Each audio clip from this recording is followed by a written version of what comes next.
नमो अरिहन्ताणं नमो सिद्धाणं नमो आयर्याणं नमो उवज्झायाणं नमो लोये सव्यसाहुणम् मोक्षमार्गस्य नेतारं भेतारं कर्मभूभृतां ज्ञातारं विश्वतत्त्वानां वन्दे तद्गुणलब्धये त्रैकाल्यं द्रव्यषट्कं नवपदसहितं जीवषट्कायलेश्यः पञ्चान्यचास्तिकायः व्रतसमितिगतिज्ञानचारित्रभेदः इत्येतन्मोक्षमूलं त्रिभुवनमहितेः प्रोक्तमर्हद्भिरीशैः प्रत्येति श्रद्धघाती प्रसति च मतिमान् यः स वै शुद्धदृष्टि सिद्धे जयप्रसिद्धे चौविहाराहणाफलं पत्ते वन्दितार्हन्ते वोक्षम् आराहणाकंसो उज्झोवणमुज्झवणं निर्वाहणं साहणं चले क्षणं दंसणाचरितं पवाणमाराहणां घड़िया। तीसरे अध्याय का पाठ करेंगे।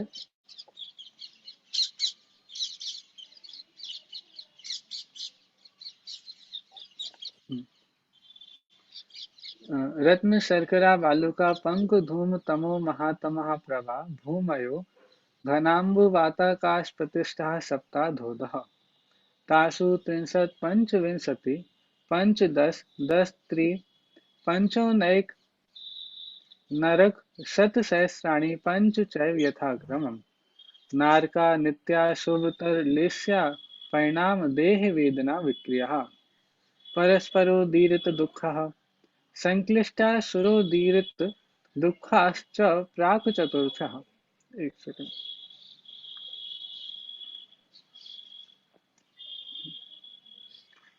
एक सेकंड।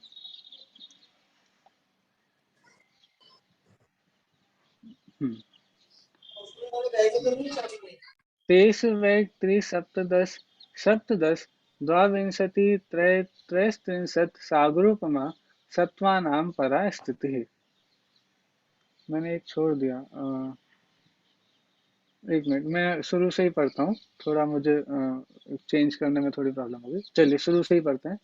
रत्न शर्करा वालुका पंक धूम तमो महात्मा प्रभा भूमयो घनाम्बु वाताकाश प्रतिष्ठा सप्ताधोदः तासु त्रिंशत् पंचविंशति पंचदश दश त्रिपंचोनेक नरक सत्सहस्राणि पंच चैव यथाक्रमम् नारका नित्याशुभतरलेस्या परिणाम देह वेदना विक्रियः परस्परोदीरित दुःखः संक्लिष्टा सुरोदीरित दुःखाश्च प्राक् चतुर्थः तेषु वेक् त्रि सप्तदश सप्तदश द्वाविंशति त्रयस्त्रिंशत् सागरोपमा सत्त्वानां परा स्थितिः जम्बूद्वीप लवणोदादयः शुभनामानो द्वीपसमुद्रः द्विर्द्विर्विस्कम्भः पूर्वपूर्वपरिक्षेपणो वलयाकृत्यः तन्मध्ये मेरुनाभिर्वृत्तो योजनशतसहस्रविस्कम्भो जम्बूद्वीपः भरत हेमवत् हरि विदेह रम्यक हैरण्यवतैरावतवर्षः क्षेत्राणि तद्विभाजिनः पूर्वा परायता हिमवन् महाहिमवन् निषद नील रुक्मी शिखरिणो वर्षधर पर्वतः हेमार्जुन तपनी वैडूर रजत हेममयः मणि विचित्र पार्श्वा उपरि मूले च तुल्य विस्तारः पद्म महापद्म तिंगिक्ष केसरी महापुंडरी पुंडरीका हृदास्तेषामुपरि प्रथमो योजन सहस्रा यामस्तदर्धविष्कम्भो हृदः दश योजनावगाहः तन्मध्ये योजनं पुष्करं तद् द्विगुणः हृदः पुष्कराणि च तन्निवासिन्यो देव्या श्री ह्री घृति कीर्ति बुद्धि लक्ष्म्यः पल्योपमस्थितः ससामानिक पारिषत्कः गंगा सिंधु रोहिद्रो रोहितास्या हरिहरिदकान्ता सीता सीतोदा नारी नरकान्ता सुवर्णरूपकुला रक्ता रक्तोदा सरित तस्तन्मध्यः मध्यगः द्वयोर्द्वयोर्पूर्वा पूर्वगः शेषास्ततो परगः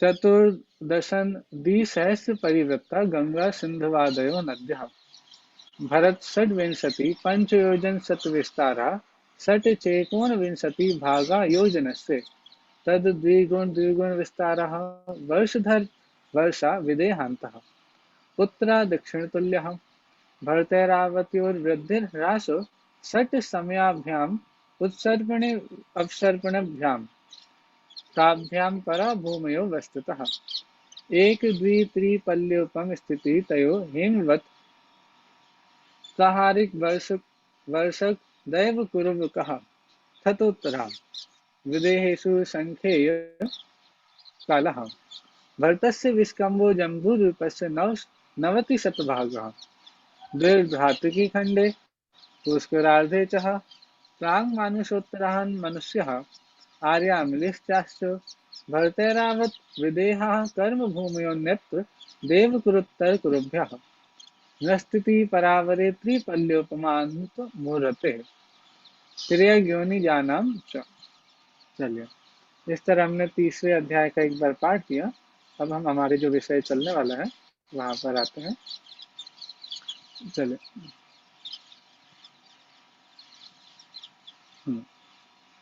देखिए हमारी चर्चा अभी तक जो चल रही थी वो तीसरे अध्याय पे चर्चा प्रारंभ हो गई थी और तीसरे अध्याय में भी काफी कुछ चर्चा हमारी हो गई है और ये बात आ गई थी कि भरत एरावत आदि जो क्षेत्र हैं पूरे क्षेत्रों का विभाजन हो गया था जम्बूद्वीप में और जम्बूद्वीप भरत क्षेत्र सारी चर्चा आ गई थी और ये बात आई थी कि ये जो भरत और एरावत क्षेत्र होते हैं ना जम्बूद्वीप में सिर्फ यहाँ पर 6 कालों की ये वृद्धि हानि ये 6 कालों की होती है।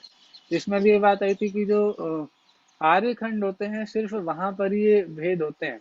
ये वृद्धि हानि वाला जो काल है, ठीक है, ये सारा का सारा परिवर्तन जो होता है वो भरत क्षेत्र में भी भरत एरावत आदि क्षेत्र में इनमें भी सब जगह नहीं होता। इसमें भी जो वहाँ का जो आर्य खंड होता है वहां पर ये सारी चेंजेस होते हैं।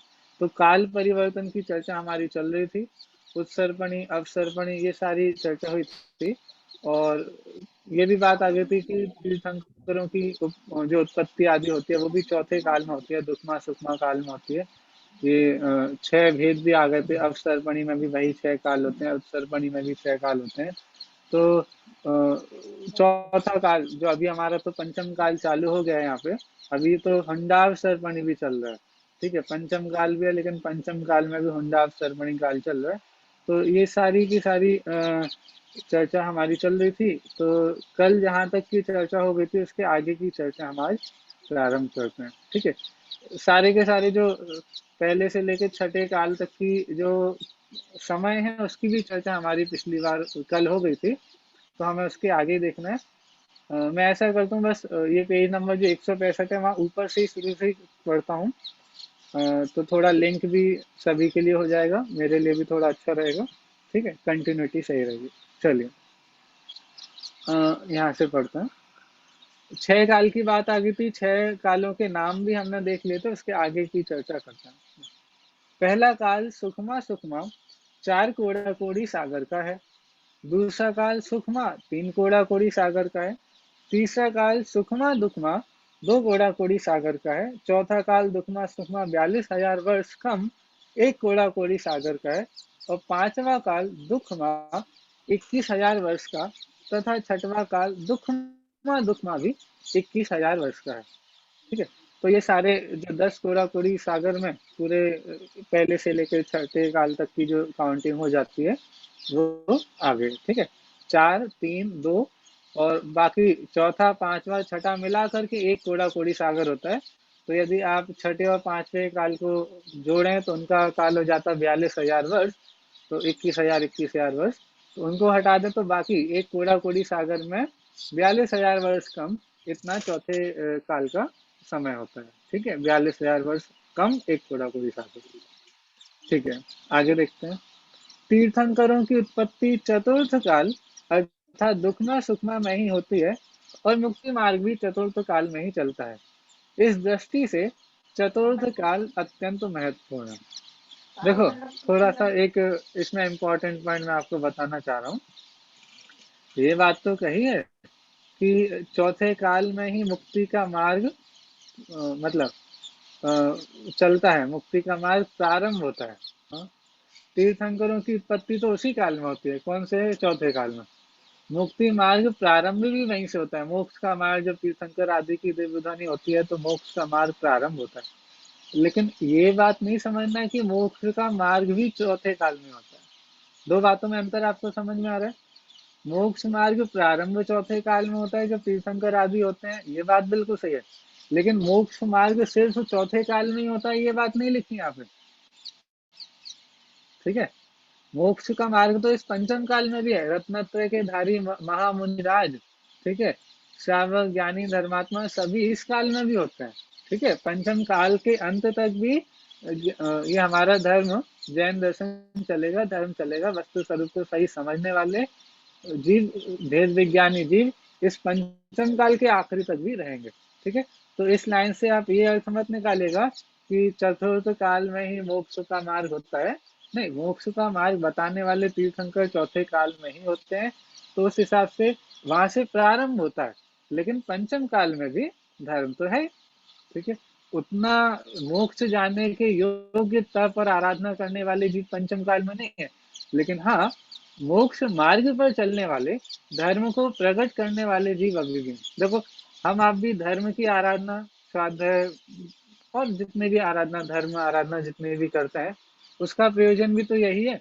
यदि मोक्ष का मार्ग भी इस पंचम काल में नहीं होता तो हमारा इतना सब कुछ, ये क्रियाओं में लगना, इतना समझना, पढ़ना, पढ़ाना, ये सारे के सारे कार्य व्यर्थ हो जाते ना। तो ऐसा नहीं है कि इस पंचम काल में मोक्ष का मार्ग नहीं है। पंचम काल में मोक्ष का मार्ग है, पंचम काल में मोक्ष नहीं। ठीक है, दोनों चीजों का अंतर ध्यान रखिएगा। चलिए आगे बढ़ते हैं। चतुर्थ काल में 14 कुलकर और 63 सलाखा के महापुरुष होते हैं। 63 सलाखा के महापुरुष निम्नानुसार हैं: 24 तीर्थंकर, 12 चक्रवर्ती, 9 नारायण, 9 प्रति नारायण और 9 बलभद्र।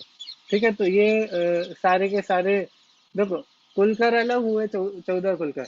जब तीसरे काल से चौथे काल में जीव आते हैं तो पहले तो भोग भूमिया थे। तो भोग भूमिया थी, अब वहां पे तो सारी की सारी सामग्री अपने आप ही मिल जाती थी। कल्प वृक्षों के सामने जाकर के अकेले एक बार अपनी इच्छा व्यक्त करनी होती थी और सामग्री प्राप्त हो जाती थी। अब जैसे जैसे धीरे धीरे कल्प वृक्ष काम करना बंद कर देते हैं, जैसे जैसे कर्म भूमि चालू होती है, चौथा काल आता है। हाँ, तो अब उस टाइम पर सूर्य चंद्रमा दिखाई देने लगते हैं। पहले तो वो भी नहीं होते थे, क्योंकि रत्नों की रोशनी में आदि उससे ही काम चल जाता था। तो सूर्य की रोशनी, चंद्रमा, ये सब भी पहले कभी नहीं देखे थे। हाँ? वन में विचरण करते हुए या पशु आदि ये सब जीव भी नहीं देखे होंगे। तो अब जैसे ही ये सब दिखने लगते हैं तो फिर जीवों की हालत थोड़ी गंभीर हो जाती है, परेशान होने लगते हैं। तो ऐसे में जो कुलकर होते हैं वो भोग भूमि से कर्म भूमि का जो ट्रांजिशन होता है वो उनके निमित्त में होता है।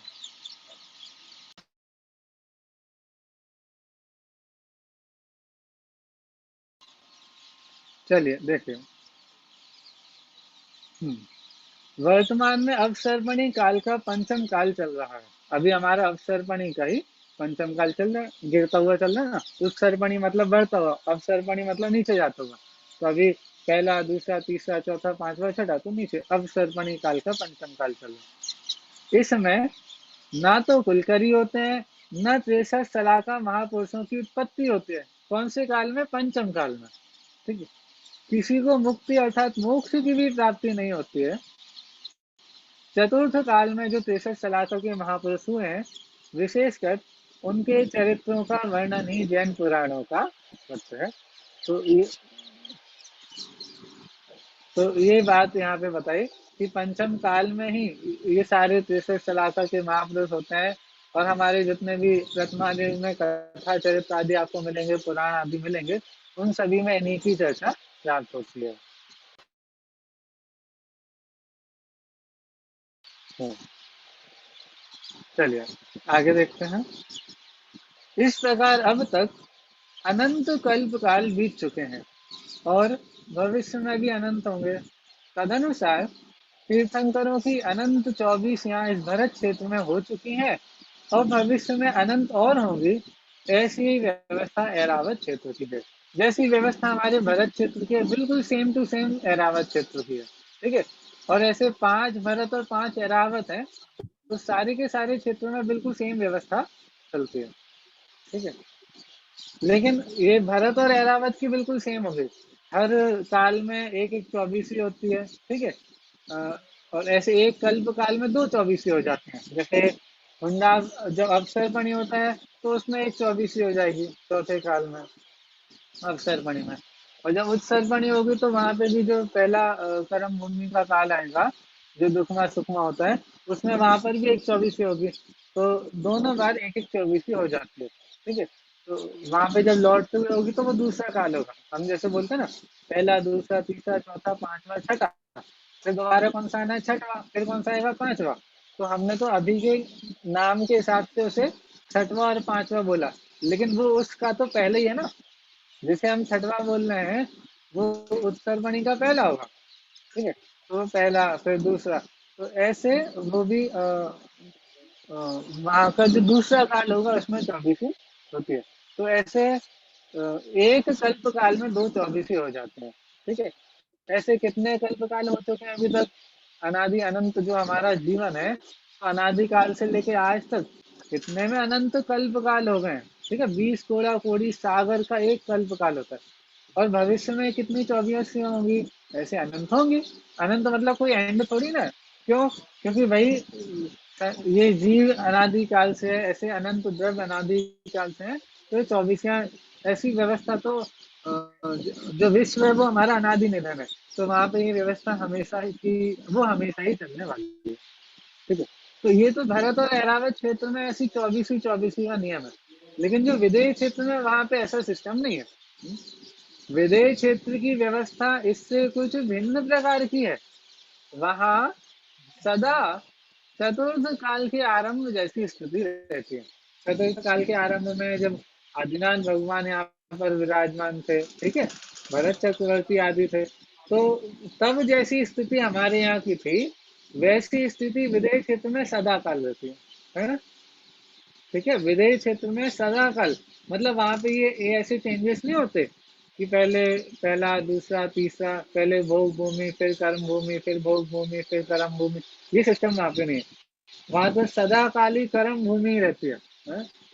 विदेश क्षेत्र में भोग भूमि होती नहीं। विदेश क्षेत्र में पूरी हर समय कर्म भूमि ही रहती है। और कर्म भूमि रहते हैं तो वहाँ हर समय तीर्थंकर भी रहते हैं। ठीक है। वैसे मैं एक चीज भूल गया, चाची ने बोला था आज सैटरडे है ना, तो आज आप लोगों के प्रश्नोत्तर का भी दिन रहता है। तो आप लोगों के जो प्रश्नोत्तर भी हो तो वो भी आप पूछ सकते हैं। ठीक है। जब भी कोई भी प्रश्न हो यदि आपको, तो पूछ लीजिए। हम बीच में गैप ले लेते हैं, फिर हम कंटिन्यू कर लेंगे। हेलो। भैया जी हाँ। विदेश क्षेत्र का थोड़ा उसमें बता दीजिए, विशेष मतलब करके। विदेश क्षेत्र में देखो, विदेश क्षेत्र में स्थिति बिल्कुल ऐसी होती है जैसे यहाँ पे चौथे काल में होती है, बस। हमें वो भी कर्म भूमि है, वहां पे भी कोई भोग भूमि जैसा सिस्टम नहीं है, कर्म भूमि है। जैसे हम लोगों को कोई भी कार्य करना ही पड़ता है तब जा करके फल की प्राप्ति होती है। पुरुषार्थ मतलब लौकिक क्षेत्र में समझना। जैसे खाना है तो कमाना पड़ेगा फिर खाना पड़ेगा। ऐसा नहीं है कि आप कहीं जाओ किसी वृक्ष के, कल्प वृक्ष के सामने जाओ और आप वहां पर मांगो और आपको प्राप्त हो जाए सामग्री। ऐसी व्यवस्था नहीं है। ठीक है।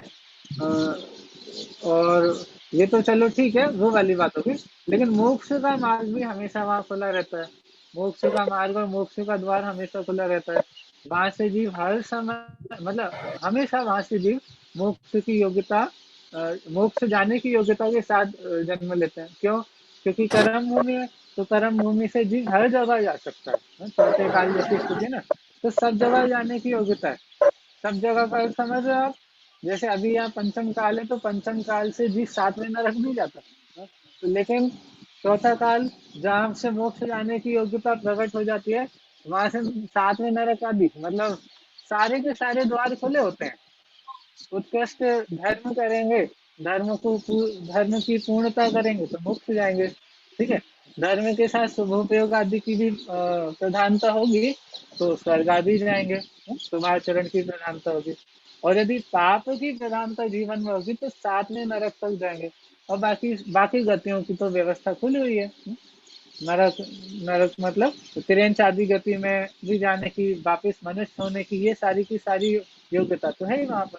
तो जैसा चौथा काल हमारे यहाँ पे होता है जब तीर्थंकर आदि अपने भरत क्षेत्र में विचरण करते हैं, बिल्कुल वैसी की वैसी स्थिति विदेह क्षेत्र में सदैव रहती है, हमेशा रहती है। और अपने विदेह क्षेत्र भी कितने हैं? 5 मेरु के, और हर एक मेरु के कितने? 4 4। ठीक है। वैसे तो 32 होते हैं, लेकिन यदि हम उनको 4 भागों में विभाजित कर देते हैं और एक भाग में 8 विधेय होते हैं। ठीक है। तो उस हिसाब से देखो तो 20 विधेय हमारे हो जाते हैं। ठीक है। वैसे देखो तो 132 इंटू 5 कितने होंगे? 170। ठीक है। तो 170, तो इतने विधेय हो जाते हैं। ठीक है।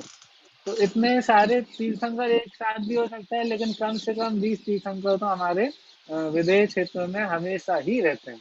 ठीक है। और इसीलिए हम विद्यमान 20 तीर्थंकर आदि की पूजन भी करते हैं, क्योंकि वो हमेशा अपने तीर्थंकर को रहते ही हैं। ठीक है। और एक भी तो थोड़ी सत्तर थोड़ी कैसे चर्चा यहाँ होगा? पे। 32 इंटू 5, 5 कौन से? एक 5 मेरू के, एक एक मेरू के 32। देखो एक मिनट में यहाँ देखता हूँ यदि चार्ट होगा यहाँ पे कहीं।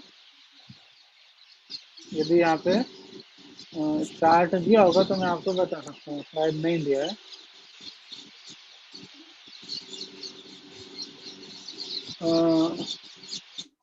अभी यहाँ पे नहीं है मेरे हिसाब से, आगे इसका चार्ट आएगा, नहीं तो मैं आपको चार्ट के माध्यम से पूरा दिखा देता। है हमारे पास चार्ट, मैं आपको निकाल के देखो, यहाँ पे वो चार्ट बना होगा तो हमारे इसमें, इस वाली पीडीएफ में नहीं है वो चार्ट। इस पीडीएफ में नहीं है।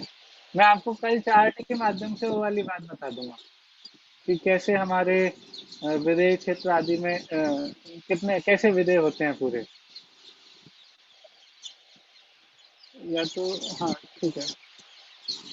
मेरे पास अभी वो नहीं है, नहीं तो मैं आपको बना करके भी दिखा सकता था कैसे हमारे विदेश क्षेत्र की व्यवस्था बैठती है। एक मिनट, एक सेकंड आप मुझे दीजिए। मैं देखता हूँ यदि मेरे पास कोई दूसरी किताब हो जिसमें वो विदेश क्षेत्र का चार्ट हो।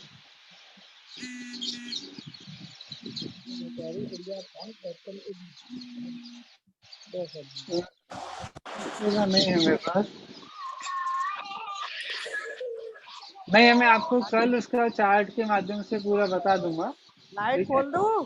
ठीक है भैया जी। ठीक है। तो वो चार्ट के भैया एक माध्यम से आप वो आपको हाँ बोलिए। एक आप वो मंगलायतन के बारे में बता रहे थे ना, वो वहाँ पे एक मतलब प्रारंभिक कोर्स शुरू हो रहा है, उसकी आप लिंक फिर से भेज देंगे ग्रुप में? वो कोर्स तो चालू हो चुका है, सारे क्लासेस के अबाउट 6 से 7 लेक्चर भी हो चुके हैं, 2 हफ्ते हो चुके हैं। ठीक तो है। फिर भी लेकिन अभी हाँ, मैं आपको ज्वाइन कर भैया व्हाट्सएप जी सकता है की कोई लिंक। अगर लेकिन करना चाहे उसमें तो? तो रिकॉर्डिंग है, यूट्यूब पे है हाँ, वहाँ पर। यूट्यूब पे हाँ हमारे वो जी, वो सारे देख कोर्सेज रहे। अपलोड हो रहे हैं। ठीक है। जी जी। तो ठीक है, उसका मैं भेज आपको दीजिएगा, वो जैसे हाँ ज्वाइन करे करना चाहे कोई। हाँ, ठीक है, ठीक है, मैं ग्रुप पे ठीक है, भेजता हूँ। थैंक चलिए देखो, आपके सामने मैंने चार्ट निकाल दिया 2.5 दिन का। देख रहे हैं आपको स्क्रीन पे 2.5 दिन का चार्ट? हाँ जी भैया ठीक है। जी। अब देखो, अब मैं पेन ले लेता हूँ दूसरे कलर का। रेड कलर का पेन मैंने लिया। देखो, ये जो बिल्कुल बीच में कर्सर आपको दिख रहा होगा, ठीक है, ये हमारा पहला मेरू सुमेरु पर्वत। ठीक है। और सुमेरु पर्वत के, देखो आप ध्यान से, एक विदय ये हो गया। ठीक है। एक मतलब यहाँ पर 8 नगरी हो गए हैं। एक मिनट में म्यूट कर दूं।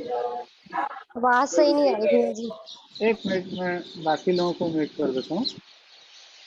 हाँ, अभी ठीक आ रही है आवाज? हाँ जी। हाँ जी। चलिए देखिए, ये जो हमारे बीच में सुमेरु पर्वत है, सुमेरु पर्वत के ऊपर देखो एक विदय। एक मतलब यहाँ 8 नगरियां हैं। ठीक है। एक ये विदय, एक ये विदय, और एक ये विदय। तो टोटल 4 विदय हो गए। ठीक है। 4 मतलब 32। एक में 8 नगरियां हैं, तो 8 + 8 + 8 + 8, टोटल कितने हो गए? 32। तो ऐसे 32 नगरियां एक मेरू की हो गई। ठीक है, तो जैसे एक मेरू ये हो गया, ऐसे दूसरा मेरू कहाँ पर है? दूसरा मेरू है ये। ठीक है, तीसरा मेरू है ये, चौथा मेरू है ये, पांचवा मेरू है ये। ठीक है, अब इस चार्ट को थोड़ा रोटेट करके देखो, मोबाइल को आप थोड़ा घुमा लीजिए। ठीक है, तो जो नगरियां आपको यहाँ पर ऐसे में दिख रही है ना, मतलब ऐसे में, ठीक है, वो नगरी आपको बाकी मेरू में ऐसे में दिखेंगे। एक 8 नगरीय हो गई, 8 नगरीय हो गई, 8 नगरीय हो गई, और 8 नगरियां ये हो गई। तो ऐसे 8 + 8 + 8 + 8 कितनी हो गई? 32। ऐसे ही इस मेरू के भी 32 हो जाएंगे। ठीक है, 8 + 8 + 8 + 8। फिर ये वाला एक मेरू है, इसके भी 8 8 8 और 8। ठीक है, और ऐसे ही पांचवा मेरू। ठीक है, तो उस पांचवें मेरू की भी 8 8 8 और 8, ऐसे 32 हो गए। तो 32 नगरी कितनी जगह हुई? 1 2 3 4 और 5। तो 5 जगह 32 नगरियां हो गई। तो टोटल कितने विदेय क्षेत्र हो गए? 170। 32 × 5 कितने हो गए? 170। तो ऐसे कुल 170 विदेय क्षेत्रों में एक साथ तीर्थंकर 170 हो सकते हैं। लेकिन यदि 170 नहीं हुए तो कम से कम तो कितने रहेंगे? ये जो 8 नगरी वाला एक क्षेत्र है ना, 20। ये वाला जो 8 नगरी का एक क्षेत्र है, ठीक है, इतने में कम से कम एक तीर्थंकर तो होंगे। ऐसे ही इतने में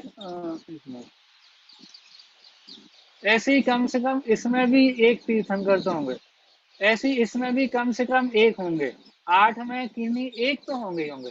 ऐसे यहाँ पे भी कम से कम एक होंगे, ऐसे यहाँ पे एक होंगे।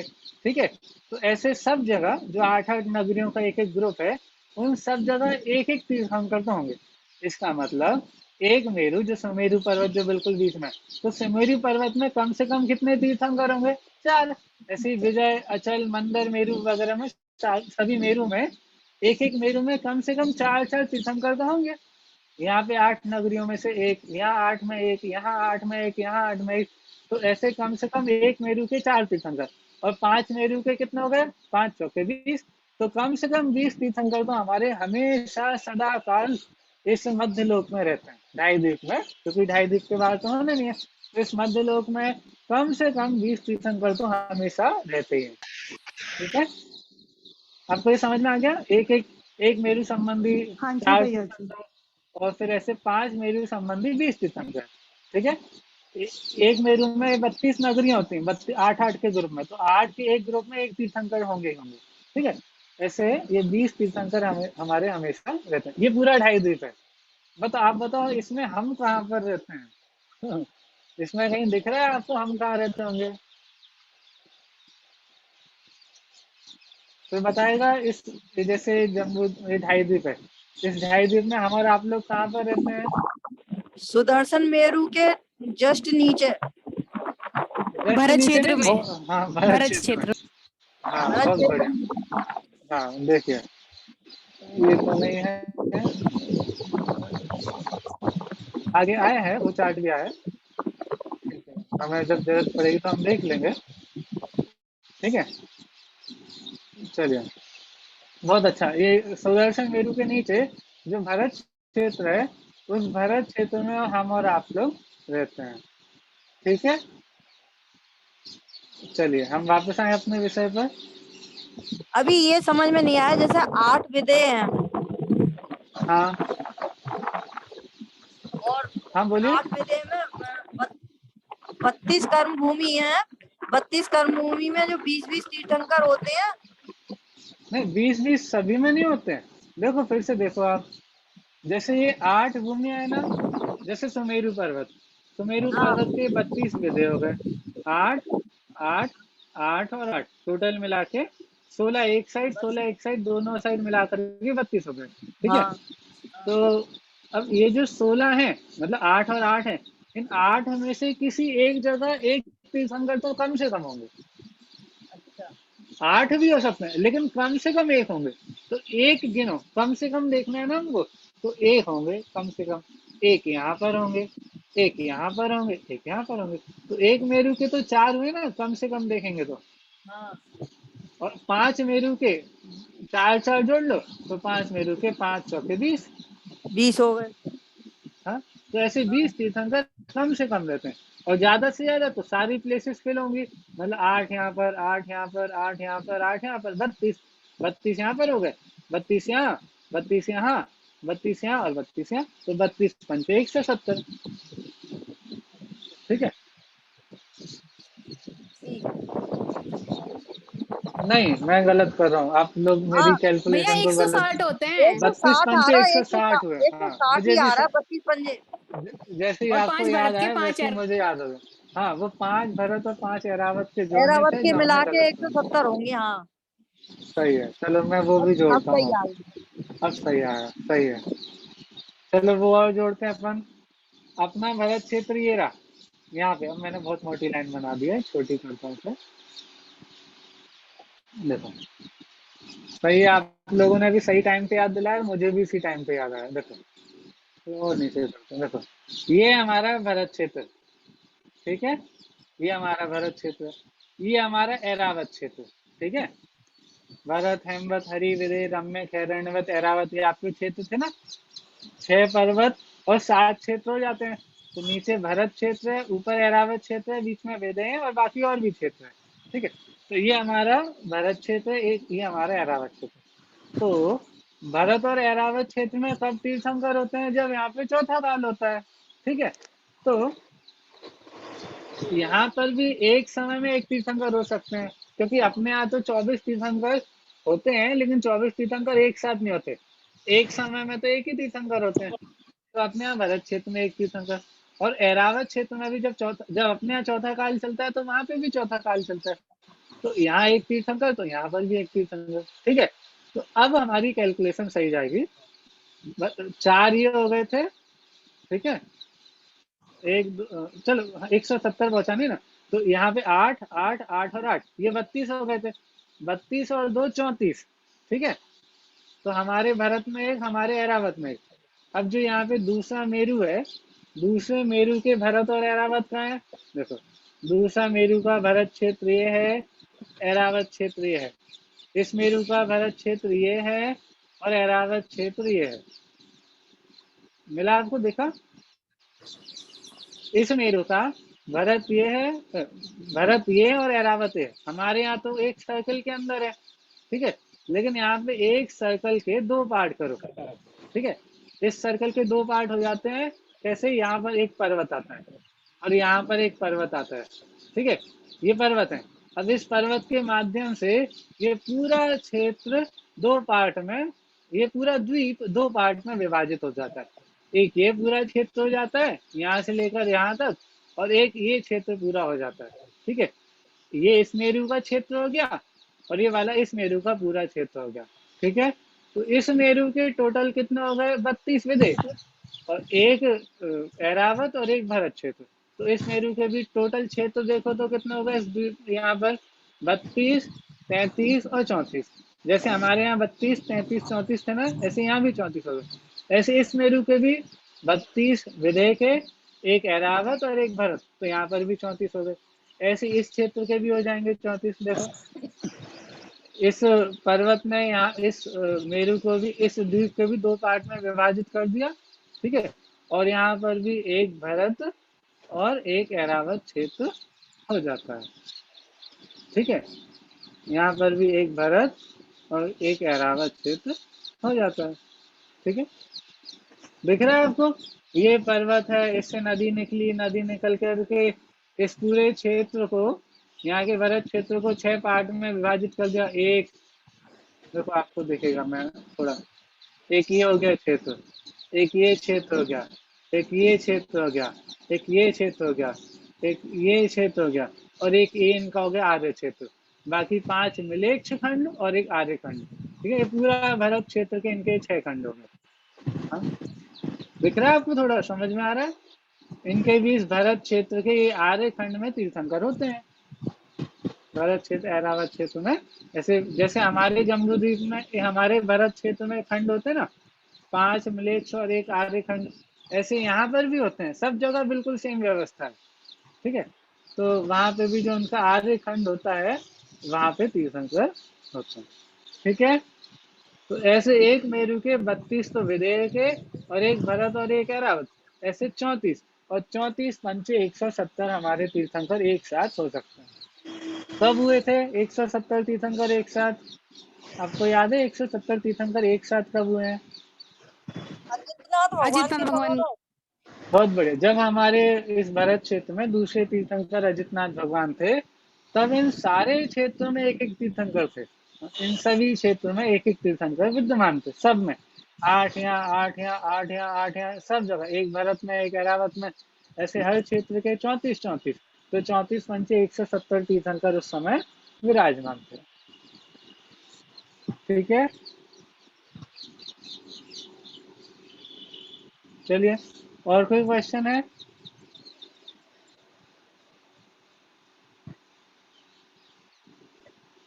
क्वेश्चन है क्या? नहीं तो फिर हम अपने विषय पे कंटिन्यू करते हैं। एक क्वेश्चन ये है कि जैसे देवलोग जो होते हैं तो भगवान का हाँ पंच कल्याणक बनाने जाते हैं, तो वो अपने हाँ, मूल शरीर को तो वहीं छोड़ जाते हैं और वैकृत शरीर से जाते हैं, तो उनके आत्मा के प्रदेश उस शरीर में भी जाते हैं। उनके आत्मा के प्रदेश का कनेक्शन बना रहता है, टूटता नहीं है। अच्छा मतलब वो लिंक भी बनी रहती है। अच्छा। मतलब आत्मा के प्रदेश थोड़े यहाँ पर हो और थोड़े यहाँ पर हो, बीच में कोई कनेक्शन ना हो, ऐसा नहीं होगा, वो जुड़े रहेंगे, वो कनेक्शन बना रहेगा। जैसे अपन कॉल करते हैं ना, है? लेकिन वो अपनी कॉल को, मैंने आपको कॉल किया तो कनेक्शन रहता है, वो हमको दिखता नहीं है लेकिन होता है? और इस वो कैसे पता चलता है कि भाई कॉल कंटिन्यू बनी रहती है ना, टूटती नहीं है? तो उसी प्रकार से वहां पे कनेक्शन बना रहता है। वहां पे ऊपर लोक में उनका मूल शरीर है, वहां पे भी, उसमें भी आत्मा के प्रदेश उनके रहते हैं, और उनका शरीर यहाँ पर भी आ गया, विक्रिया से उन्होंने दूसरा शरीर यहाँ पे बनाया, और यहाँ पे पंच कल्याण आदि कर रहे हैं। जो हमारे अकृत्रिम छत्यालय आदि है, वहां पे दर्शन करने जा रहे हैं, सब कर रहे हैं। लेकिन उनका शरीर यहाँ पे जो विक्रिया से बन रहा है, उस शरीर में और उनके मूल शरीर में कनेक्शन बना रहेगा। नहीं तो तो मतलब आत्मा के प्रदेश टूट जाएंगे, ऐसा कभी नहीं होता। अखंड रहते हैं, वो जुड़े रहते हैं। अखंडता कैसे बनी रहेगी? वो एक तो किसी भी एक कनेक्शन बना रहेगा। तो वहीं बैठे बैठे अकृत्रिम चैत्यालय के दर्शन कर लेते हैं। अरे भैया, आपको भी मंदिर जाके दर्शन करने का भाव होता है ना, तो अब उनको भी देखो, वहां बैठे बैठे मतलब मूल शरीर वहां पे, यहाँ पे भी तो आए ना, उनके आत्मा के प्रदेशों के साथ वो यहाँ पर आए। अच्छा अच्छा सारे नहीं अच्छा आए, थोड़े आत्मा के प्रदेश तो आए हैं। तो अच्छा अच्छा आत्मा के प्रदेशों के साथ आए हैं, तो साक्षात दर्शन करते हैं। ठीक है, ठीक है। अपने यहाँ वो टेक्नोलॉजी नहीं है अभी, वो देवों के वैक्रियक शरीर होता है ना, इसलिए वो ऐसा कर लेते हैं। हमारे तो औदारिक शरीर है, हाँ? यहाँ तो कुछ हो जाए तो ही फोड़ा फुंसी आदि होने लग जाते हैं, इसमें कुछ नहीं हो पाएगा, इसमें सिर्फ विक्रिया से ही होगा। और यदि आपको मनुष्य भाव में करना है, तो मुनिराजों की विक्रिया रिद्धि प्रकट हो जाती है, जिससे वो ये थोड़े थोड़े इससे मिलते जुलते थोड़े कार्य कर सकते हैं। चलिए, हाँ, बोलिए, और कोई प्रश्न है? भैया, हाँ जी, जो होंडा से अपने काल काल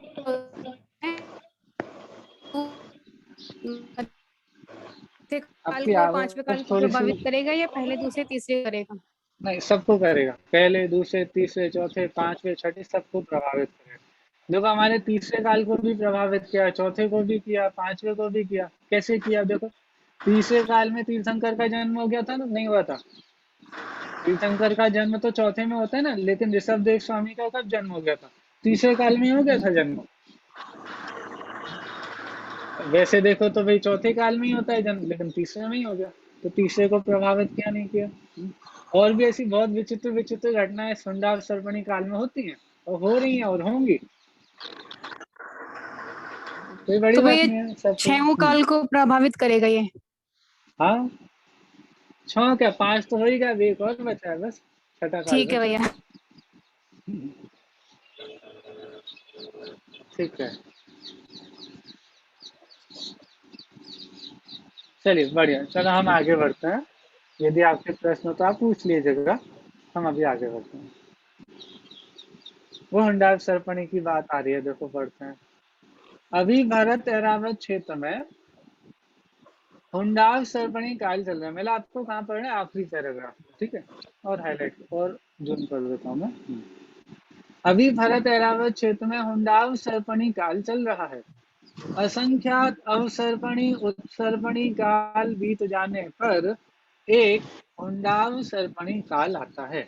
इस काल में कुछ अनहोनी बातें होती हैं, तो होनी तो नहीं चाहिए लेकिन हो जाती है, बस ऐसा हुंडाव सर्पणी काल में होता है। और विचार करो, असंख्यात अवसर्पणी उत्सर्पणी काल जब व्यतीत हो जाते हैं तब जाकर के एक हुंडाव सर्पणी काल आता है।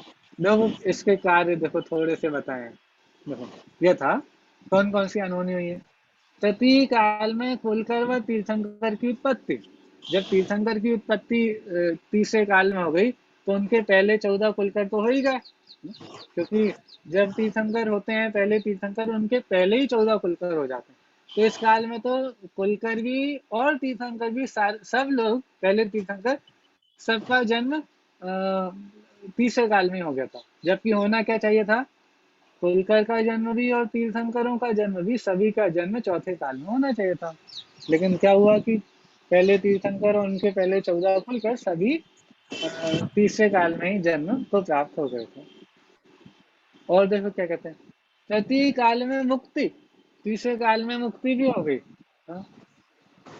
मोक्ष का द्वार तो चौथे काल से चालू होता है, लेकिन इस हुंडाव सर्पणी में तीसरे काल में मुक्ति का द्वार खुल गया था। हाँ? और देखो क्या बोल रहे हैं, तीर्थंकरों के ऊपर उपसर्ग, हमारे पार्श्वनाथ भगवान तीर्थंकर होनी अवस्था में उन पर उपसर्ग हुआ। और भी 5 तीर्थंकर का नाम आता है जिन पर उपसर्ग आदि हुआ है। तो तीर्थंकरों के ऊपर उपसर्ग, मतलब तीर्थंकर जैसे पुण्यात्मा जी, हाँ, इस पूरे मध्य लोक में तीर्थंकर से बड़ा पुण्य किसका होगा, किसी का नहीं होगा। लेकिन उन तीर्थंकर के जीव पर भी मुनि अवस्था आदि में उपसर्ग हुए हैं। विचार करो, हम और आपको ऐसा लगता है भाई हमारा थोड़ा बहुत पाप का उदय आ जाए तो हम पता नहीं क्या क्या सोच लेते हैं, हाँ? यहाँ देखो क्या बोल रहे हैं, तीर्थंकर के जीव पे भी उपसर्ग हुए। हुंडाव सर्पणी के काल के दोष, हुंडाव सर्पणी काल के दोष से थोड़ा बहुत हमारे ऊपर दोष चल रहा है इस काल का, तो कोई बड़ी बात है क्या? चलिए और देखिए, चक्रवर्ती का मान भंग, चक्रवर्ती का मान भंग भी जैसे भरत चक्रवर्ती का मान भंग हुआ था, तो ये भी कौन से दोष से हुआ, हुंडाव सर्पणी के काल के दोष से हुआ, ठीक है। तो और भी इस तरह की और भी विचित्र घटनाएं इस चौथे का इस हुंडाव सर्पणी काल में होती हैं, ठीक है। चलिए, हाँ, पंचम काल में मोक्ष, हाँ? आपको पता है इस पंचम काल में किनका मोक्ष हुआ है, बताइए। पंचम काल में किसी का मोक्ष हुआ था, इस पंचम काल प्रारंभ हो गया जम्बू जम्बू स्वामी का, स्वामी, जम्बू धर्माचार्य। स्वामी का, हाँ देखो जम्बू स्वामी का मोक्ष पंचम काल में हुआ है। चौथे काल में होती ना मोक्ष का मोक्ष तो चौथे काल में होता है, लेकिन हुंडाव सर्पणी के दोष से पंचम काल में भी मोक्ष की प्राप्ति हो गई। तो ये सारे के सारे हुंडाव सर्पणी का असर है, उसके कारण ऐसी कुछ अनहोनियां भी इस काल में हुई हैं, ठीक है। चलिए आगे देखते हैं। छठवें दुखमा काल के अंत में प्रलय काल आता है, ठीक है। ये जब छठवां काल होता है, छठवां काल का अंत होता है और दोबारा से जब छठवां काल आएगा, ठीक है, तो उस समय एक प्रलय काल आता है, ठीक है। संपूर्ण आर्य खंड में प्रलय होने पर मनुष्यों के 72 युगल अथवा अनेक मनुष्य शेष रह जाते हैं। ये विजयार्द गुफा में चले जाते हैं। प्रलय काल में क्रम से सरस, विरस, तीक्ष्ण, रुक्ष, उष्ण, विष और क्षार मेघ 7 दिन बरसते हैं। मेघ मतलब ये अपने बादल, ठीक है। इन बादलों से ये 7 दिन तक ये बरसते हैं। 7 दिन सरस, 7 दिन विरस, फिर तीक्ष्ण, फिर रुक्ष, फिर उष्ण, फिर विष, फिर क्षार। ऐसे 7 दिन तक ये सातों चीजें बरसेंगी। तो टोटल कितने हो गए? इस प्रकार 49 दिन तक ये वर्षा चलती रहती है। प्रलय काल 49 दिन तक चलता है, ठीक है। कहाँ चलता है? पूरे भारत क्षेत्र में चलता है क्या? नहीं, इस भारत क्षेत्र के आर्य खंड में ही चलता है। जो मिलेच्छ खंड होते हैं वहां कुछ नहीं होगा, समझ रहे हो आप? मिलेच्छ खंड में ये कुछ भी नहीं होगा, ये सारी की सारी जो वर्षा होगी, ठीक है, सरस विरस आदि की, ये सारी की सारी वर्षा सिर्फ आर्य खंड में होगी। एक बार कल्पना दीदी के प्रवचन में एक बहुत अच्छी बात आई थी।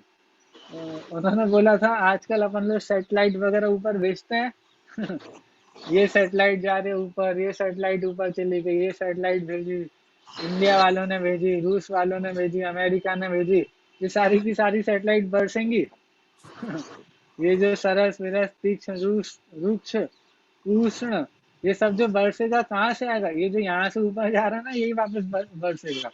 ठीक है, चलिए। इस प्रकार 10 कोड़ा कोड़ी सागर प्रमाण अवसर्पणी का काल समाप्त होता है। ठीक है, ऐसे ये पूरा अवसर्पणी काल 10 कोड़ा कोड़ी सागर का जो हुआ, ठीक है, 4 सागर का पहला काल, 3 का दूसरा, ठीक है, 4 5 6, फिर 2 सागर का तीसरा, और फिर 42,000 वर्ष कम 1 कोड़ा कोड़ी सागर का चौथा काल, और 21,000 और 21,000 वर्ष के 5वें और 6ठे काल। इस तरह टोटल 10 कोड़ा कोड़ी सागर का एक अवसर्पणी काल होता है। अवसर्पणी हो गया, उसके बाद क्या होगा? अब उत्सर्पणी होगा। देखो, इसके बाद प्रलय के बाद 10 कोड़ा कोड़ी सागर प्रमाण उत्सर्पणी काल प्रारंभ होता है। उसमें सर्वप्रथम दुखमा नामक 6वां काल रहता है। इसके प्रारंभ में 49 दिन पर्यंत रात दिन क्षीर मेघ बरसते हैं। हाँ? ठीक है, कैसे क्षीर मेघ होंगे यहाँ पे? मतलब 7 दिन ये नीचे आ रहे हैं किन के नाम देखो। पुनः उतने ही दिन अमृत मेघ बरसते हैं। पहले क्षीर मेघ, क्षीर मतलब होता है दूध, है? फिर अमृत मेघ बरसते हैं। इससे क्या होगा? पृथ्वी रुक्षता को छोड़ देती है। उन मेघों के महात्म से वर्ण आदि गुण उत्पन्न होता है।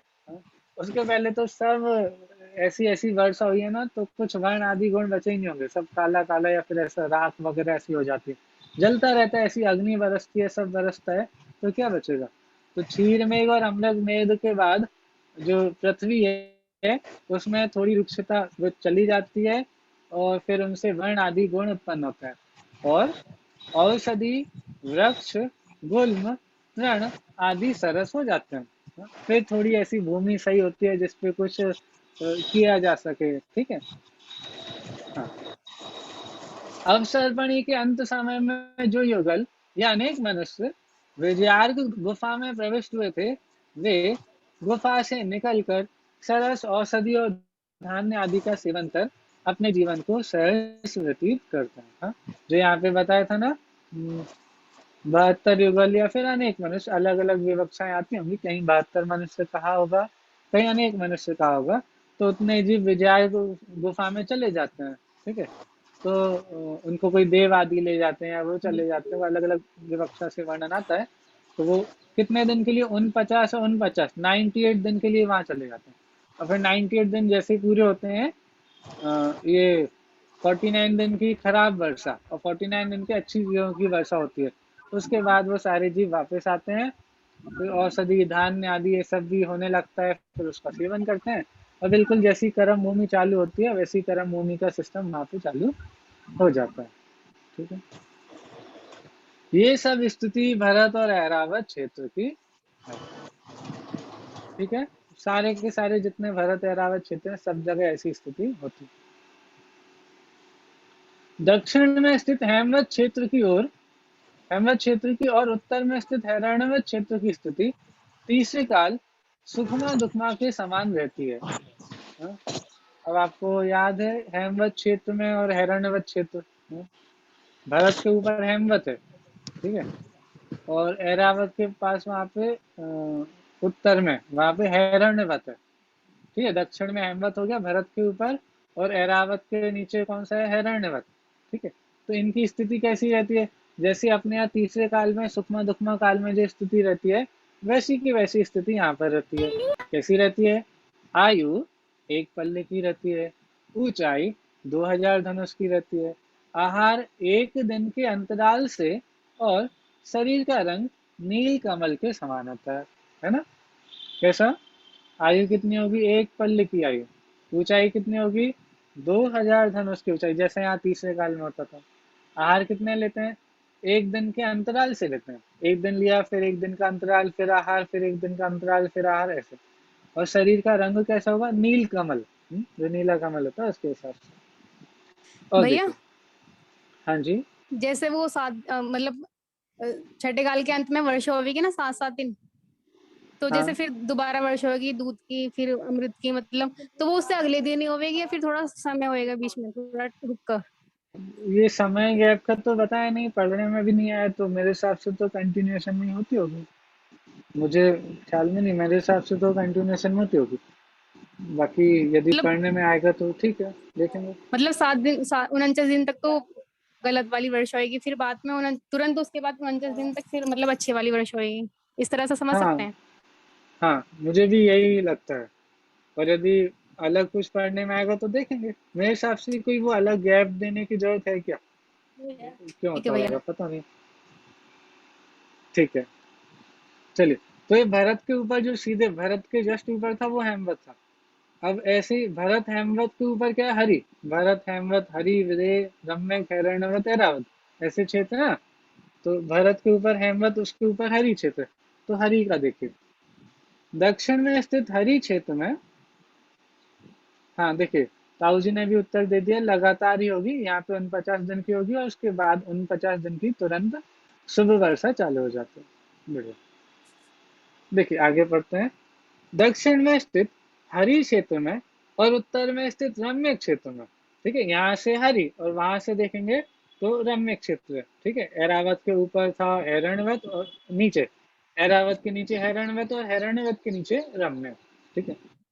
तो दक्षिण में स्थित हरि क्षेत्र में और उत्तर में स्थित रम्य क्षेत्र की स्थिति दूसरे काल, जो हमारा दूसरा काल था सुखमा, उसके समान रहती है। आयु 2 पल्ले, ऊंचाई 4000 धनुष, आहार 2 दिन के अंतराल से और शरीर का रंग शंख के समान सफेद होता है, ठीक है। तो हमारे यहाँ तो काल परिवर्तन होता है, वहां पर काल परिवर्तन नहीं होता, लेकिन ये थोड़े थोड़े चेंजेस तो होते हैं। मतलब जैसा हमारे यहाँ दूसरा काल था वहां पे, वैसा दूसरा काल हमेशा रहता है। हाँ, तो वो हमेशा भोग भूमि का ही क्षेत्र हो गया, ठीक है। ऐसे ही हेमवत आदि क्षेत्र भी हमेशा भोग भूमि के क्षेत्र हो गए, लेकिन वहां की भोग भूमि जो हमारे तीसरे काल की भोग भूमि होती थी उसके समान होगी, ठीक है। बाकी भी अंतर समझ लीजिए। तो आगे देखिए, दक्षिण में स्थित देवकुरु क्षेत्र में और उत्तर में स्थित उत्तर कुरु क्षेत्र में क्षेत्र की स्थिति पहले काल अर्थात सुखमा सुखमा के समान होती है। जो हमारा पहला काल था ना सुखमा सुखमा, वैसी स्थिति यहाँ पर रहती है। कैसी रहती है देखो, आयु 3 पल्ले की होती है, ऊंचाई 6000 धनुष की होती है, आहार 3 दिन के अंतराल से होता है और शरीर का रंग सोने के समान पीला होता है। तो ऐसी स्थिति यहाँ पे जो पहला काल था उस जैसी स्थिति यहाँ पे हमेशा रहती है। चलिए, पूर्व एवं पश्चिम विदेश क्षेत्र के 32 देशों की स्थिति सदा चतुर्थ काल दुखमय सुखमय के आरंभ के समान रहती है। ये बात पहले भी आ गई, दोबारा आ गई कि जो दूसरे विदेश क्षेत्र है हमारे, हर एक मेरु संबंधी 32 जो विदेश क्षेत्र है, ठीक है। तो उन सारे विदेश क्षेत्रों की स्थिति कैसी होती है? जो हमारे यहाँ चौथा काल होता है ना दुखमा सुखमा, उसके शुरू में जैसी स्थिति होती है वैसी स्थिति यहाँ हमेशा रहती है, हमेशा, ठीक है। तो यहाँ चेंज नहीं होना, ये बात ध्यान रखना, यहाँ हमेशा वैसी स्थिति रहती है। ऊंचाई 500 धनुष, हाँ? हमारे यहाँ 500 धनुष के कौन हुए आपको याद है? 500 धनुष की ऊंचाई थी, कौन से तीर्थंकर की ऊंचाई 500 धनुष की है? ये सब ना आदिनाथ भगवान की, आदिनाथ भगवान की 500 धनुष की है, और बाहुबली भगवान की 525 धनुष की थी, और भरत भगवान की 475 धनुष की थी, ठीक है। तो यहाँ पे क्या बता रहे हैं, आयु जो नॉर्मल वहां पे रहेगी तो कितनी रहेगी? 500 धनुष की ऊंचाई, ये नॉर्मल ऊंचाई वहां पे रहेगी, ठीक है। ऊंचाई 500 धनुष, प्रतिदिन भोजन करने वाले, ठीक है, जैसे हम आप लोग प्रतिदिन भोजन करते हैं वैसे। उत्कृष्ट आयु कितनी? उत्कृष्ट आयु 1 कोटि पूर्व प्रमाण, हाँ? और जघन आयु अंतर मुहूर्त मात्र रहेगी, ठीक है। तो वहां पे हमारा, या मैंने तो बोल दिया, हम और आप भी जैसे प्रतिदिन भोजन करते हैं, हम और आप तो एक दिन में कितने बार भोजन करते हैं? ये तो एक दिन में एक बार की भी समझ सकते हैं, हाँ? तीसरे काल में एक दिन के अंतराल से दूसरे काल में 2 दिन के अंतराल से, पहले काल में 3 दिन के अंतराल से, और यहाँ चौथे काल के शुरू में प्रतिदिन, ठीक है। और अभी पंचम काल में तो एक दिन में पता नहीं कितने बार, ठीक है। चलिए, अब जो यहाँ पे एक बात आई थी ना, 1 कोटि पूर्व प्रमाण, ये आयु रहेगी उत्कृष्ट आयु, ठीक है। तो 1 कोटि पूर्व कितना होता है, एक पूर्व कितना होता है, उसके बारे में सर्वार्थ सिद्धि से बता रहे हैं। देखिए, हाँ, पूर्व के संबंध में सर्वार्थ सिद्धि नामक टीका ग्रंथ में एक गाथा उद्धृत की गई है, जो इस प्रकार है। पूर्वसिद्धु परिमाणम सदरिम खलकोटि सदस्य सहस्रायम छप्पन्नम च सहस्रा बुद्धवासकोणीणम। देखिए, एक पूर्व का परिमाण कितना है, एक पूर्व का परिमाण अर्थात नाप 70 लाख करोड़ और 56,000 करोड़ वर्ष जानना। तात्पर्य है कि एक पूर्व 70 लाख 56,000 करोड़ वर्ष का होता है। कितना होता है एक पूर्व, कितना होता है, 70 लाख 56,000 करोड़। 70 लाख 56,000 अकेला नहीं, इंटू करोड़, 70 लाख 56,000 करोड़ वर्ष का एक पूर्व होता है। और आयु कितनी है, ये तो एक पूर्व का बताया, एक पूर्व का बताया 70 लाख 56,000 करोड़ वर्ष, एक पूर्व की स्थिति। और चौथे काल में आयु कितनी होती है शुरू में, 84 पूर्व की, नहीं 1 कोटि पूर्व की। हमारे आदिनाथ भगवान की 84 पूर्व की थी, 84 कोटि पूर्व की। हाँ। लेकिन वहां पे होती 1 कोटि पूर्व की आयु होती है उत्कृष्ट। अच्छा। अपने यहाँ पे जो आदिनाथ भगवान है उनकी तो थी 84 कोटि पूर्व की, ठीक है।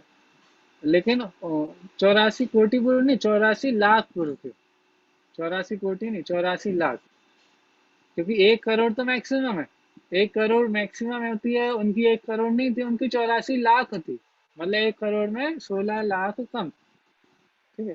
84 तो लाख ऐसे पूर्व की थी, 84 लाख पूर्व की आयु थी। और एक पूर्व का हमने देख लिया कितना होता है, 70 लाख 56,000 करोड़ वर्ष एक पूर्व होता है। ऐसे उनकी आयु थी 84 लाख पूर्व की। लेकिन मैक्सिमम आयु कितनी हो सकती है यहाँ पर, विदेह क्षेत्र में मैक्सिमम आयु कितनी हो सकती है, 1 कोटि पूर्व प्रमाण कितनी हो सकती है। और जगन आयु तो सब जगह अंतर मुहूर्त मात्र है ही सही, ठीक है। चलिए ये और पढ़ लेते हैं, पंच कल्याणक प्रतिष्ठा महोत्सव से एक पैराग्राफ है। समय हमारा हो गया, बस मैं एक पैराग्राफ ही पढ़ता हूँ, फिर आगे भी स्टार्ट है। देखो बहुत अच्छी लाइन लिखी है, देखो पहली लाइन है कितनी सुंदर है। यदि ये समझ में आ जाए तो हमारा जीवन बहुत सुंदर हो जाएगा। देखो, समय के पहले और भाग्य से अधिक कभी किसी को कुछ नहीं मिलता, है ना। लाइन कितनी प्यारी है। ये यदि हमारी श्रद्धा में बैठ गई तो हम दुखी कभी नहीं होंगे। देखो, समय के पहले और भाग्य से अधिक कभी किसी को कुछ नहीं मिलता। हाँ, दुखी नहीं होंगे मतलब बाहर की जितनी सामग्री संयोग आदि हमको प्राप्त होते हैं नहीं होते हैं, उसमें दुखी नहीं होंगे, ठीक है। चलिए, बाकी सुखी होने का तो एक ही उपाय है, वस्तु स्वरूप की सही श्रद्धा हो, 7 तत्वों की सही श्रद्धा हो, उससे ही हम अपने दुख को दूर कर सकते हैं, हमेशा के लिए दूर कर सकते हैं। बाकी और कोई उपाय नहीं है दुख को दूर करने का। चलिए पढ़ते हैं। समय के पहले और भाग्य से अधिक कभी किसी को कुछ नहीं मिलता। जब ऋषभदेव की आहार प्राप्ति की उपादानगत योग्यता पक गई तो आहार देने वालों को भी जाति स्मरण हो गया। इससे तो यही सिद्ध होता है कि जब अपनी अंतर से तैयारी हो तो निमित्त तो हाजिर ही रहता है, पर जब हमारी पात्रता ही ना पके तो निमित्त भी नहीं मिलते। हमारी पात्रता पक जाए तो निमित्त हाजिर हो ही जाता है, अपने आप हो जाता है। उपादानगत योग्यता और निमित्तों का सहज ऐसा ही संयोग है, अतः निमित्तों को दोष देना ठीक नहीं है। अपनी पात्रता का विचार करना ही कल्याण करे। कितना मूल मंत्र हमको मिल गया है, सुखी होने के मंत्र हमको मिल गया। किसी को निमित्तों को दोष देना, यदि हम सच्चे जैन हैं और हम तत्व ज्ञान को समझते हैं, स्वाध्याय आदि करते हैं, तो निमित्तों को तो कभी दोष देना ही नहीं, तभी हमारा स्वाध्याय सफल माना जाएगा, ठीक है। चलिए, आज हमारी इतनी चर्चा हम करते हैं, आगे की चर्चा जो है वो हम कल कंटिन्यू करेंगे। अभी इतना रखते हैं। जिनवाणी स्तुति। जा वाणी के ज्ञान तय सूझे लोकालोक, सो वाणी मस्तक नमो सदा देत नियोग। नमो अरियंताणम, नमो सिद्धाणम, नमो ऐर्याणम, नमो ध्यानम, नमो ले संसारम। बोले जिनवाणी माता की जय। सभी को जय जिनेन्द्र। जय जिनेन्द्र ताऊ जी। जय जिनेन्द्र भैया जी। जा तो मौसी पास जा।